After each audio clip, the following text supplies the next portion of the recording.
Hello YouTube! So we're in season 23 now, and last season I did not climb whatsoever because I just didn't feel motivated to climb. So yeah, we're now in Plat 5, which honestly I really don't care. But as for Master Duel overall, honestly I just don't feel like playing the game as much. But out of curiosity, let's just see the match history real quick. It looks like there is a blank slot there. As you can tell, I did not climb. But anyway, yeah, so I'm just really not interested in climbing, so I really don't know. I'm still going to decide what I want to do going forward. But anyway, without further ado, let me just show some replays for today, yeah?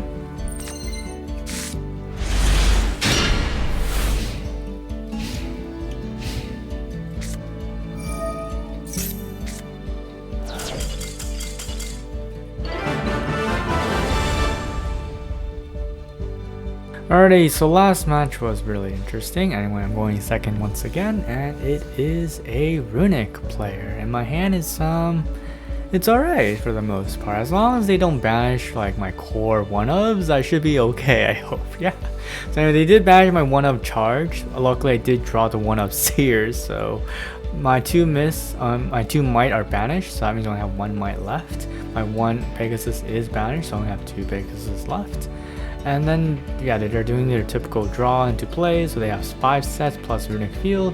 I drew Maxx C, I summoned Bunbuku, and finally, someone decides to target the Bunbuku, which they cannot target whatsoever. So they're only forced to special summon, allowing me to use Maxx C. Huzzah! Anyway, there's a Yugioh. And now Bunbuku will search me, of course, the Pegasus. I'm going to scale Seers now as bait, and looks like they will try to disrupt the scale, so they're going to of course destroy the Seers, which is totally fine because I still have plays anyway. And now they're going to banish 3, so 1 Phoenix is banished. And now Scalable Fluster and Scalable Pegasus adds the Pegasus off the effect because they cannot target Bunbuku if they have Imperm set. So Pend from here because there's nothing else to do, so I'm just going to chain block with Pend Sorc, chain link 1 to Pegasus, chain link 2 to Pend Sorc, pop 2 scales. They're going to smiting, which just banished 7 cards on my side of the field since I have 7 cards, so 7 cards get banished from my deck. And now I search 2. Thank God this is over and Synchron were not banished, so that means I still have Sky Iris as well. Anyway, discard the Colubi, and now they're going to activate Rune of Fountain to draw 3, which is whatever. Hopefully not getting disruptible. Anyway, make the Cross Sheep. Now I scale the Dissolver in the wrong column. Thankfully it was not an Imperm, but anyway, make the Vortex. And now they have to deal with Vortex. So Cross Sheep will revive the Synchron. Synchron will go, of course, into my Baron play. So now that is the Baron, and now they have to deal with the Baron plus the Vortex. So now Baron's effect will pop. That was an evenly set. Now at this point they have to deal with something, otherwise Prominence is just going to be Prominence thing. So I special summon Phoenix, pop the Phoenix, bounce back the field spell, and now they are dead. At this point, yeah, they are dead because I could just go full combo.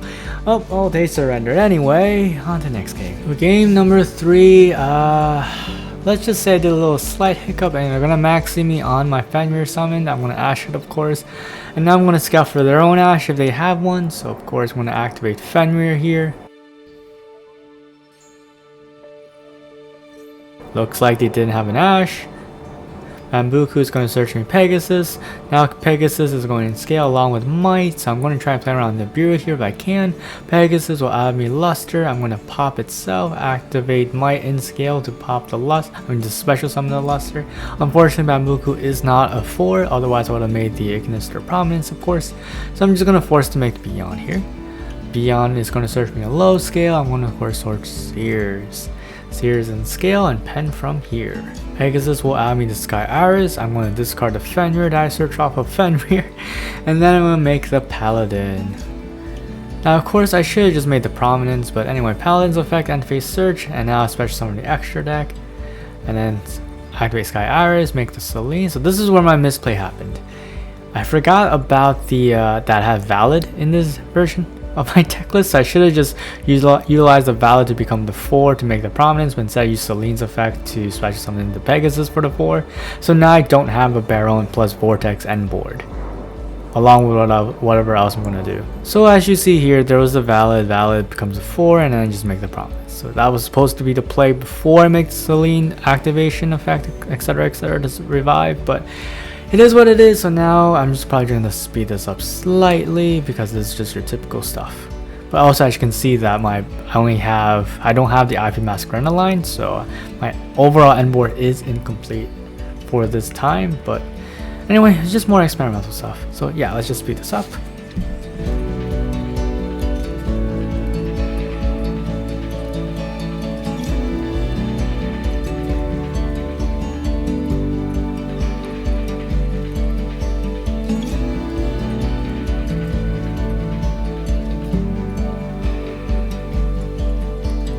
But yeah, as you can see, the end board is incomplete. I'm still missing Ivy Masquerena and Baron. But anyway, there was also another issue with this game. It is a Cyber Dragon, so they're going to try and break board with Chimera Tech, etc. They're going to use Cyber Dragon core to add them the repair plan. They're going to activate Clockwork. This is where I'm forced to negate. Otherwise, they're just going to tribute every single machine on my side of the field to make them the Chimera Tech Fortress thingy machine. But the other issue that I had with this duel is my connection was pretty bad. That's why I'm also on thinking about it on the sideline that I should just not really care anymore about Yugioh overall. But yeah, so this was a time loss, even though it was a connection loss, not necessarily time loss, because again my Wi-Fi. But anyway, on to the next game. So yeah, this is the last match because I'm getting really tired of trying to play anymore. But anyway, they let me go first, so Pegasus and Scale plus Luster. I should have played on the Ash, but whatever. So Pegasus adds me the Might, and then pop itself. Then I scale the Phoenix, activate the Luster to pop the Phoenix to add me another Phoenix. This will trigger, of course, Phoenix effect is special. So Pegasus will add me Sky Iris. Then I discard the Pegasus in hand, and then I activate Sky Iris to pop the Luster and Scale to add me the Revolution. Now keep in mind the Phoenix that special summons the Pegasus is a tuner, so that's why I popped the Luster. So Might plus the effect special the Phoenix to now give me, of course, the Prominence. Prominence effect will special summon. This is the 4th summon, and now I normal summon the 5th, and they don't have a nib, so I add Bunbuku off of Bunbuku, and now I just make Beyond here. Beyond is just going to search through my Odd Eyes Seers, which is my low scale, and then I just pen from here. Now after I pen everything, I'm of course going to make my Paladin.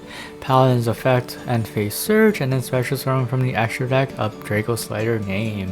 It does not matter where you summon here, as long as you met the condition of summoning the Prominence, of course. Now I make the Selene off of Beyond plus the Paladin. Selene will get 3 spell counters, and then I make Electromite. Electromite is going to search in my Astrograph, and I'm going to pop, of course, the Might in Scale to go into my Odd Eyes line. So adds the Astro. Not going to activate Astro just yet, I'm just going to draw a card. Now I'm going to activate Revolution to search in my Arc. I'm going to scale the Arc, trigger the Seer's effect to bounce back with the Arc. This will trigger to bounce back to Revolution. This will trigger the Arc to special summon a name, an Odd Eyes name. I of course summon Valet. Valet's going to mill my Pend Sorc to of course get me my 2 disruptions. So now Selene's effect will summon back the Pend Sorc, pop 2. I pop both the Sky Iris plus the Prominence to add me Dissolver and of course Synchron. This will allow me to access cross-shoot plays into my Dissolver plus, my Vortex plus Plat round. Anyway, active Revolution here. Now I'll trigger the Astrograph to special summon itself and add me the Revolution that I destroyed. Now that I have my second Revolution, I'm going to link off both the Astrograph plus the Selene to make me my Zeal to reset the board. But before I do that, I activate Prominence, special the Might, tribute the Might to trigger his effect to add back a name from the extra deck. It does not matter here. And now I activate Zeal to reset the entire field. So keep in mind, I put Dinosaur in the middle because I want to make sure that cross sheet link arrow points directly towards the fusion summon monster, so long that I can trigger it if I special summon another monster in the opposite link arrow.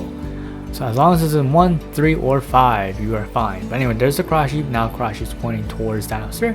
Activate the Prominence, activate Dissolver. Dissolver will fuse into my first disruption, which is of course Vortex. And Vortex will go under the cross sheet link arrow. This will trigger, of course, cross sheet effect to revive back to Synchron. Now I don't need to use Synchron to make the Baron off of Dissolver. I'm just going to take the Prominence to make the Baron instead. Activate Dinosaur to revive back to Pegasus, pop the Dissolver to add the Astro, save the Astro to search my last Revolution, make the Appaloosa, scale the Revolution, and then pop itself to summon back out the Astro. of course searching my last revolution, and then link off both Dinosaur plus the Astrograph to make the IV Masquerena. And then the last revolution revives the Dinosaur to make the Hope, and that's your typical end board for my version if you choose to go for this version. And that should have been the overall end board that I should have done for that last match, but again, a lot of issues happening in terms of retirement plans of Yugioh, if anything. But yeah, my brain was just shut off that turn. But anyway, that's just your end board, and since they let me go first, it's most likely Mikanko's, and I'm pretty sure it was. So they activated Hidden Armory, so it is confirmed to be Mikanko's. So they're gonna axe a fool, which will force me to negate it. Otherwise, they will have a disruption towards my IV Masquerena, preventing me from using her effect. So I'm gonna Vortex here just in case they were saving a tribute, just so that I have follow-up if they break the board. They're going to thrust here. I will negate with Hope Harbinger, and that means the effect was negated, not the activation. So if they had another thrust, they cannot use it again. And now they're going to activate Fire Dance, which I will not negate, which is whatever, because as long as they don't have lethal, because my life point is pretty low, I should be okay. They are going to tribute with Thunder King, so now I'm going to redirect the attack to Hope. I take 3k, and now I guess they didn't have any more answers, so it's back to me, and that's basically GG. So I draw a card. I'm going to activate Baron to revive back the Prominence that detach off of Hope. This will allow me to non-target bounce back to Mikanko, because Mikanko right now cannot be targeted, and this is non-targeting, and that's basically GG. And that's basically it for today's video. Going forward, I don't know if I want to continue, but just let me know in the comments if you are interested in seeing other games. I did try to play horror games, but anyway, anyway, just let me know. Maybe interested in Pokemon Go or something, because I've been playing a lot of that. But yeah, so I'm just going to continue thinking about the future of the channel. But anyway, I'll be signing off here, so take care everybody. Babel is out.